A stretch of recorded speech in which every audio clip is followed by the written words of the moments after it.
Bismillahirrahmanirrahim. Assalamualaikum warahmatullahi wabarakatuh.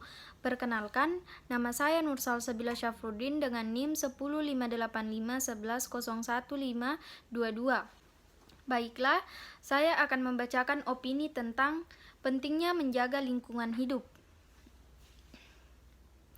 Lingkungan hidup adalah seluruh benda dan juga kondisi yang berada di dalam ruangan yang sedang kita tempati dan mempengaruhi kehidupan kita. Pada umumnya, manusia bergantung pada keadaan lingkungan di sekitarnya, yaitu berupa sumber daya alam yang dapat menunjang kehidupan sehari-hari. Menjaga lingkungan hidup merupakan tanggung jawab kita sebagai manusia. Alam adalah tempat kita berpijak dan tempat hidup bagi manusia, flora dan fauna yang ada di dalamnya. Belum lagi sumber daya alam yang harus kita lestarikan bersama dan dalam melangsungkan kehidupan dan sebagai cerminan. Kita benar-benar memperhatikan lingkungan yang akan kita wariskan kepada generasi yang akan datang. Ironinya, sebagian masyarakat rakus terhadap alam. Mereka melakukan itu demi keuntungan sendiri dan merusak ekosistem yang ada di bumi. Secara tidak langsung, jika seseorang merusak ekosistem terhadap hutan, seperti penebangan pohon secara liar hingga pembakaran hutan, maka menyengsarakan bagi mereka yang hidup di dalamnya. Dan hutan merupakan sumber kehidupan sebagian masyarakat yang berfungsi sebagai penghasil oksigen. Contohnya, salah satu suku yang masih bergantung kepada hutan yaitu suku Baduy. Terjadi perilaku yang merusak lingkungan di Indonesia adalah pembuangan sampah sembarangan dan pembuangan limbah pabrik yang mencemari lingkungan. Lantas, siapakah yang dapat disalahkan atas terjadinya kerusakan alam itu?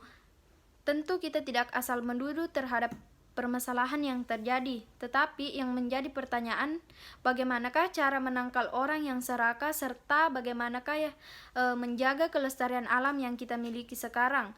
Demikian juga dengan pemerintah yang memiliki wewenang serta kekuasaan untuk mengatur melalui regulasi dan kebijakan agar tindakan kerusakan alam itu tidak terjadi lagi. Hal inilah yang menyebabkan adanya perubahan ekosistem suatu lingkungan yang terjadi karena adanya kegiatan masyarakat seperti pemanfaatan lahan yang dijadikan sebagai daerah pertanian sehingga dapat mengurangi luas lahan lainnya. Bumi cukup untuk menyediakan kebutuhan manusia, tetapi tidak cukup bagi manusia yang serakah. Dia hanya berpikir bagaimana memperkaya diri melalui pemanfaatan sumber daya alam secara berlebihan. Sungguh ini tidak bisa dibiarkan begitu saja karena dapat mengakibatkan kerugian besar bagi masyarakat. Dalam hal ini, berbagai pihak diharapkan partisipasinya untuk senantiasa menjaga kelestarian lingkungan. Tidak hanya pemerintah yang bertanggung jawab, tetapi semua masyarakat. Contoh, institusi pendidikan yang bisa melakukan reformasi dan inovasi untuk mendidik peserta didiknya agar memiliki kecintaan dan kepekaan terhadap kondisi alam.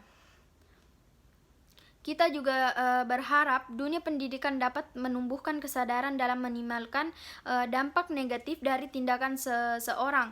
Pendidikan yang pro lingkungan hidup berarti pendidikan yang sangat menginspirasi dan memotivasi pikiran dan perilaku peserta didik agar tertanam nilai yang peduli pada pembangunan yang berkelanjutan. Maka diharapkan nantinya akan hadir di tengah masyarakat lulusan pendidikan yang merasa malu, enggan, bahkan berdosa jika merusak lingkungan hidup. Selain institusi pendidikan dan pemerintahan, tentunya kita sebagai masyarakat terlibat aktif. Jangan menunggu pemerintah untuk melestarikan lingkungan, tetapi mulailah bergerak dari hal-hal yang kecil yang dapat dilakukan seperti membuang sampah pada tempatnya dan berusaha tidak mencemari dengan limbah-limbah atau obat kimia dan tidak melakukan penambangan liar. Hal ini merupakan upaya untuk menjaga kebersihan lingkungan, karena masyarakat dalam hal menjaga perilaku hidup bersih dan sehat masih minim, masih banyak yang menyepelekan hal tersebut. Jumlah kerusakan flora dan fauna akan terus bertambah jika dalam penggunaannya masyarakat tidak memperhatikan keseimbangan terhadap ekosistem lingkungan. Dampak dari perubahan ekosistem akan berkurang jika masyarakat memahami fungsi dari suatu ekosistem tersebut. Sumber daya alam yang utama bagi manusia adalah tanah, air, dan udara. Tanah merupakan tempat manusia untuk melakukan berbagai kegiatan. Air sangat diperlukan oleh manusia sebagai komponen terbesar dari tubuh manusia. Selain itu, udara merupakan sumber oksigen yang alami bagi pernafasan manusia. Marilah ciptakan lingkungan yang lebih bersih dan nyaman. Menjaga lingkungan juga sebagai salah satu tanda syukur kita kepada Allah yang telah menganugerahkan kekayaan alam yang begitu indah. Sekian dari saya. Wassalamualaikum warahmatullahi wabarakatuh.